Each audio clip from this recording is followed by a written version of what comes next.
Hey, what's going on, guys? I wanted to stop and talk to you guys for a second while I'm in the airport.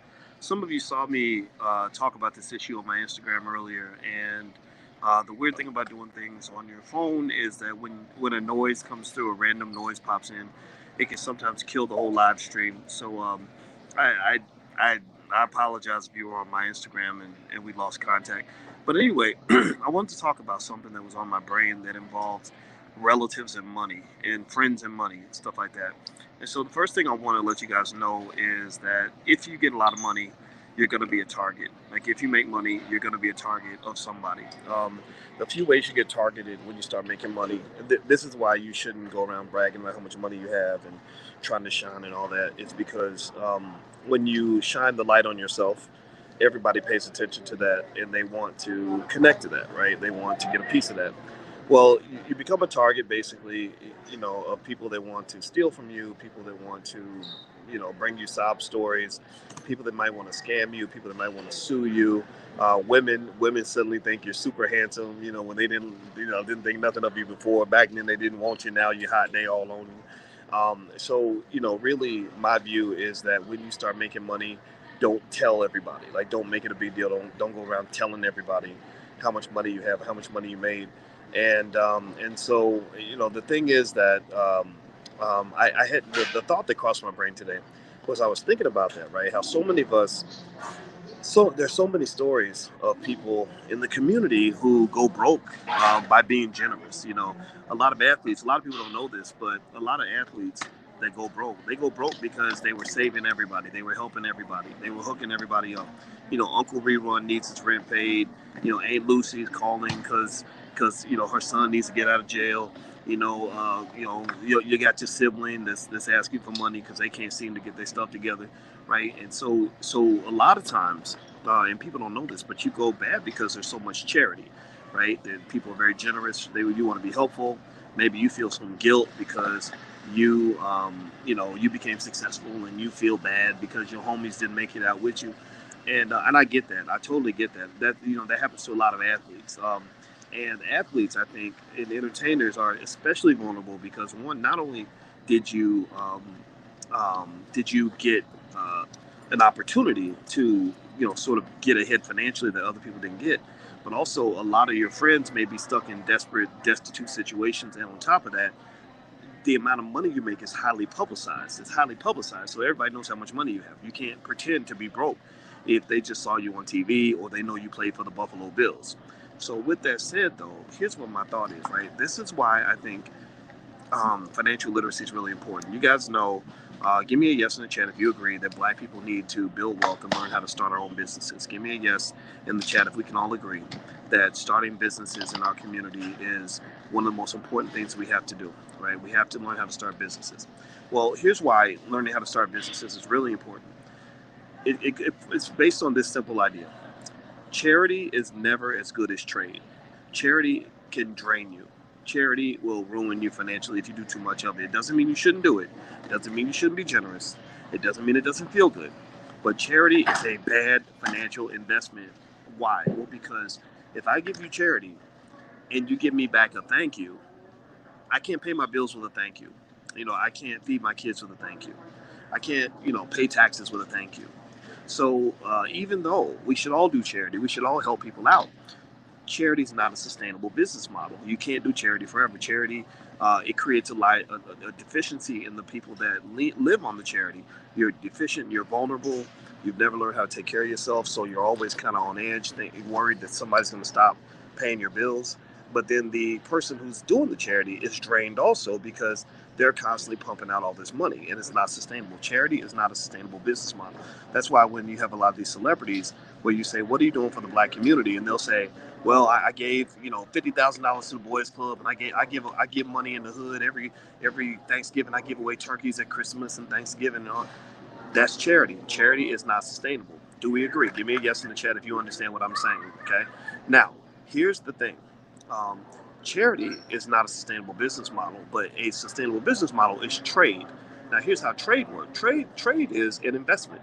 Trade gives you ROI, return on investment. Trade means that instead of me offering you charity, if I can offer you a job then we both win. It's a win-win, right?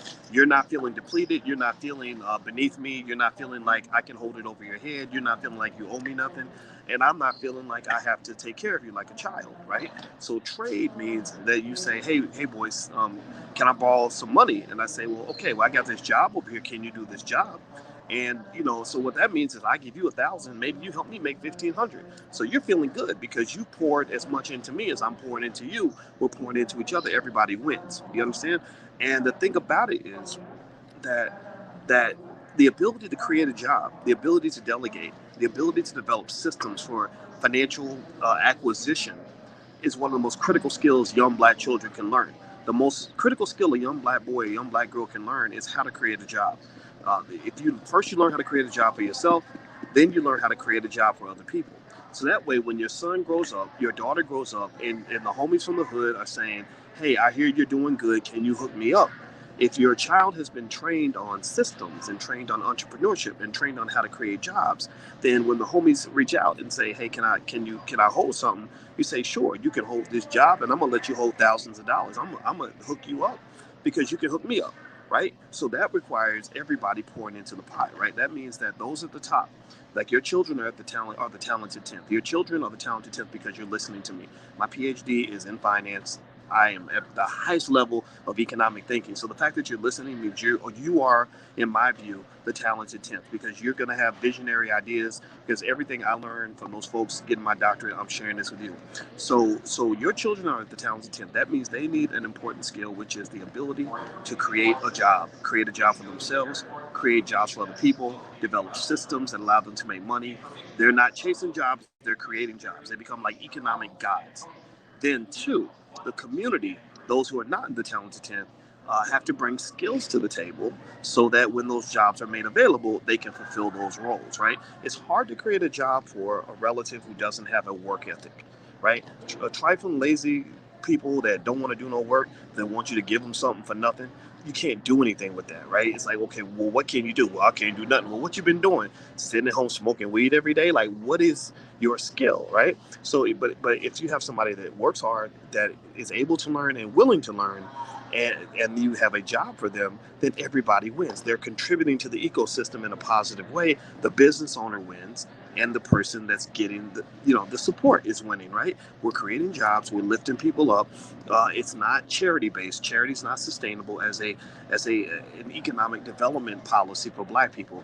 We must have trade. We must have job creators. We must be able to give them something that's going to give them not just money, but give them their dignity.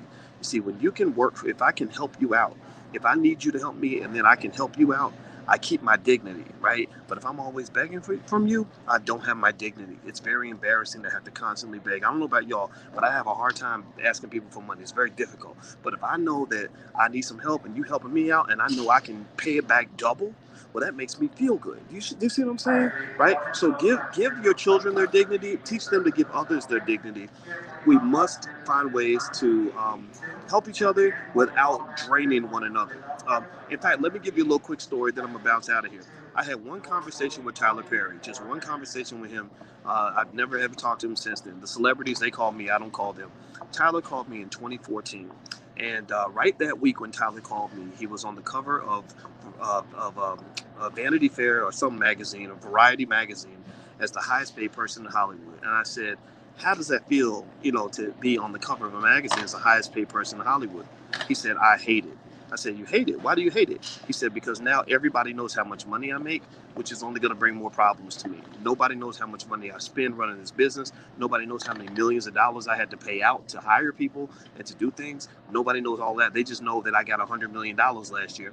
And I understood that. So what I'm telling you is when you start making that money, keep it to yourself. Don't go around bragging and stunting and flossing and showing off, but then on top of that, when people reach out to you, because they're going to be able to smell your success, have a job waiting for them. And again, that comes from learning how to create a job. That is a skill set that is ignored, that one that is not taught enough in our community. It is one that is vital and essential, especially if your child has some intelligence about them. They cannot be a person who's brilliant as hell, constantly seeking jobs, because that's not what our community needs right now. We need job creators. Do you get what I'm saying? Give me a yes if you get what I'm saying. Well, I got to go. Tonight, we're doing the Forex event. Go to boycewatkins.com. The link is at the top of the page. You can join us, or if you're on Instagram, the link is in the bio. Okay, so we start tonight at 8 o'clock. We're going to do Forex all night with Courtney Logan, who's an attorney, a brilliant guy, and it's going to be a lot of fun. So God bless you guys. I'm out. I hope you have a wonderful afternoon, and I got to head on out. I got to get on this flight, but I wanted to share this. So how do you join? Just go to boycewatkins.com. The URL's on the screen, and you can find the link right there at the top. We start at 8 o'clock sharp. It's totally free to the public. So I hope if you have an interest in Forex, feel free to join us in the Black Business School. I'll see you guys soon. Take care. Talk to you later. Peace.